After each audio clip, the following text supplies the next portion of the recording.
আসসালামু আলাইকুম প্রিয় ভাই এবং বোনেরা। আজকের ভিডিওতে আমরা জানব ইমাম মাহদী কি 2028 সালের মধ্যেই আগমন করবেন। 11টি হাদিসের প্রমাণ ও যুক্তি সহকারে ইমাম মাহদী কবে আসবেন এই বিষয়টি নিয়ে প্রত্যেক যুগেই চলছে ভবিষ্যৎবাণী, কিন্তু নির্দিষ্ট সময় আল্লাহ পাক ছাড়া কেউ জানেন না। অনেক মানুষ হাদিসের সঠিক ব্যাখ্যা এবং বর্তমান বিশ্বের সঠিক খবর না থাকার কারণে কিছু মানুষ মনে করেন ইমাম মাহদী এখনও শত শত বছর পর আগমন করবেন। অপরদিকে কিছু ভাইরা মনে করছেন ইমাম মাহদী হয়তো 2024 বা 25 সালের মধ্যেই আগমন করবেন, যদিও এর কোনোটিই সঠিক নয়, বরং বর্তমান ইমাম মাহদীর আত্মপ্রকাশের আলামত এই সময়টির সাথে মিলে যাচ্ছে। তবে এখনও কিছু আলামতের বাস্তবায়ন বাকি আছে। তুর্কি খেলাফতের ধ্বংস। হযরত আবু কুবাইল রাদিয়াল্লাহু তাআলা আনহু থেকে বর্ণিত, তিনি বলেন 104 বছর পর মাহদীর উপর মানুষ ভিড় করবে। ইবনে লাহিয়াহ বলেন, এই হিসাবটি অনারবি হিসাব মতে, আরবি হিসাব মতে নয়। আল ফিতান। আমরা সবাই জানি যে তুর্কি খিলাফতের বিলুপ্তি ঘটে 1924 সালে। সুতরাং 1924 প্লাস 104 সমান সমান 2028 সাল। 2. 15ই রমজান শুক্রবার রাতে বিকট আওয়াজ আসবে। হযরত ফিরোজ দাহিলামি রহমাতুল্লাহ আলাইহি বর্ণনা করেন, আল্লাহর রাসূল সাল্লাল্লাহু আলাইহি ওয়াসাল্লাম বলেছেন, কোনো এক রমজানে আওয়াজ আসবে। সাহাবীগণ জিজ্ঞেস করলেন, হে আল্লাহর রাসূল সাল্লাল্লাহু আলাইহি ওয়াসাল্লাম, রমজানের কোন সময়ে? নবী করিম সাল্লাল্লাহু আলাইহি সাল্লাম বললেন, রমজানের মাঝামাঝি সময়ে, ঠিক মধ্য রমজানে রাতে শুক্রবারে আকাশ থেকে একটি বিকট আওয়াজ আসবে। সেই আওয়াজের তীব্রতায় 70,000 মানুষ জ্ঞানহীন হয়ে যাবে, 70,000 মানুষ বধির হয়ে যাবে।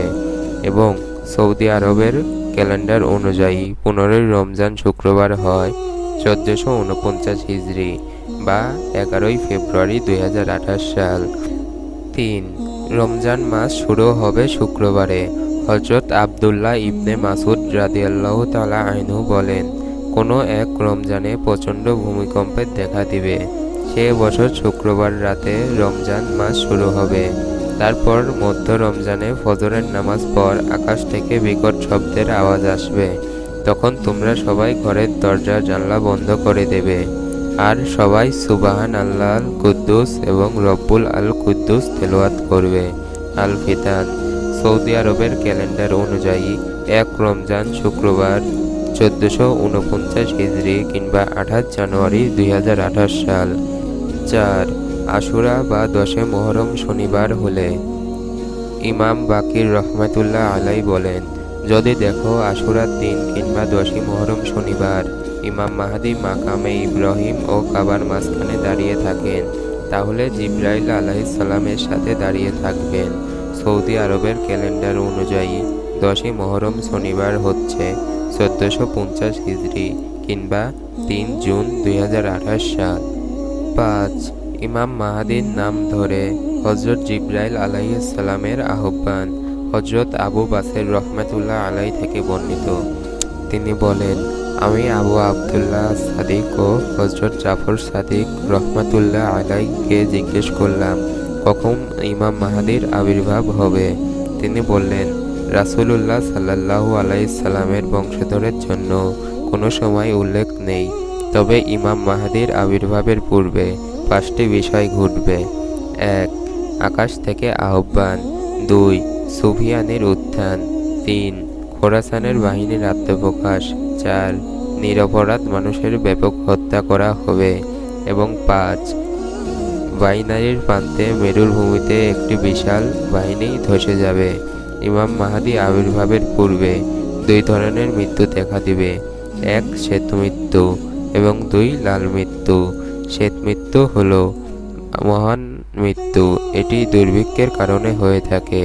আর লাল মৃত্যু হলো তরবারি যুদ্ধের কারণে মৃত্যু। আর আকাশ থেকে জিবরাইল আলাইহি ওয়াসাল্লাম ইমাম মাহদীর নাম ধরে আহ্বান করবেন 23 রমজান শুক্রবার রাতে।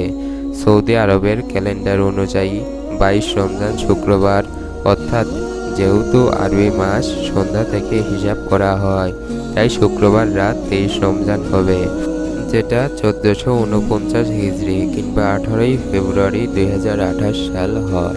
6. রমজান মাসে চন্দ্রগ্রহণ ও সূর্যগ্রহণ হবে। 1 রমজান রবিবার সূর্যগ্রহণ ঘটবে 1448 হিজরি কিংবা 7 ফেব্রুয়ারি 2027 সাল এবং 14ই রমজান শনিবার 20 ফেব্রুয়ারি 2027 সালে চন্দ্রগ্রহণ ঘটবে। তবে 2026 সালেও রমজানে চন্দ্রগ্রহণ ও সূর্যগ্রহণ ঘটবে। এই তথ্যগুলো নাসা ওয়েবসাইট থেকে নেওয়া হয়েছে। 7. আবু হুরায়রা রাদিয়াল্লাহু তাআলা আনহু থেকে বর্ণিত, 1400 হিজরির পর 2 দশক কিংবা 3 দশক পর ইমাম মাহদীর আগমন ঘটবে। সুতরাং 1400 যোগ 20 প্লাস 30 সমান 1450 হিজরি বা 2028 সাল। 8. কানা জাহুকার প্রকাশ ঘটবে। কানা জাহুকা শব্দটি ব্যবহার হয়েছে সূরা বানী ইসরাইল 81 নম্বর আয়াতে। আমরা জানি উপমহাদেশ ভারত ও পাকিস্তান নামে ভাগ হয়েছিল 1947 সালে। সুতরাং 1947 যোগ 81 সমান 2028 সাল। 9. সুফিয়ানের জন্ম ও উত্থান। সুফিয়ানের চেনার বিষয়ে হযরত মুহাম্মদ সাল্লাল্লাহু আলাইহি ওয়াসাল্লাম বলেন, তাদের গায়ে 2টি কাতোয়ানির চাদর থাকবে, অর্থাৎ 2টি শক্তিশালী দল। তার চেহারার রং ঝলমলে তারকার মতো হবে, ডান গালে তিলক থাকবে, আর তার বয়স হবে 40 বছরের কম। আল ফিতান খণ্ড 5 পৃষ্ঠা 110। 10. ফুরাত নদীর তীরে সোনার পাহাড় ভেসে উঠবে। অচিরেই ফুরাত নদীর তীরে একটি সোনার পাহাড়ের প্রকাশ দেখা দেবে, যা দখল করার জন্য সকলেই যুদ্ধে জড়িয়ে যাবে এবং প্রতি 100 জনে 99 জন মারা যাবে। আল ফিতান। 11. পবিত্র কাবা শরীফে হত্যাকাণ্ড। 1979 সালে হজের সময় জুহাইমান আল কুতাইব নামে এক ব্যক্তি তার শালেককে ইমাম মাহদী হিসাবে পরিচিত করে পবিত্র কাবা শরীফ 15 দিন অবরুদ্ধ করে রাখে। তারপর পাকিস্তান ও ফ্রান্সের সেনাবাহিনীর সহায়তায় তাদেরকে হত্যা করা হয়। হযরত তাবের রহমাতুল্লাহ আলাইহি থেকে বর্ণিত, আশ্রয় প্রাপ্তি অচিরেই মক্কার নিকট আশ্রয় যাবে, কিন্তু তাকে হত্যা করা হবে। অতঃপর আরেকজন আশ্রয় যাবে, তোমরা তাকে আক্রমণ করো না, কারণ তাকে যারা আক্রমণ করবে তারা মাটির নিচে ধ্বংস হয়ে যাবে। আল ফিতান। প্রিয় ভাই এবং বোনেরা, ইমাম মাহদী কখন আগমন করবে তা একমাত্র আল্লাহ ছাড়া আর কেউ জানেন না। আমরা শুধু হাদিস এবং দুনিয়াবি কাণ্ডের আলোকে একটি ধারণা করছি। ভিডিও ভালো লাগলে আমাদের চ্যানেলটি সাবস্ক্রাইব করে আমাদের পাশে থাকুন। আল্লাহ হাফেজ।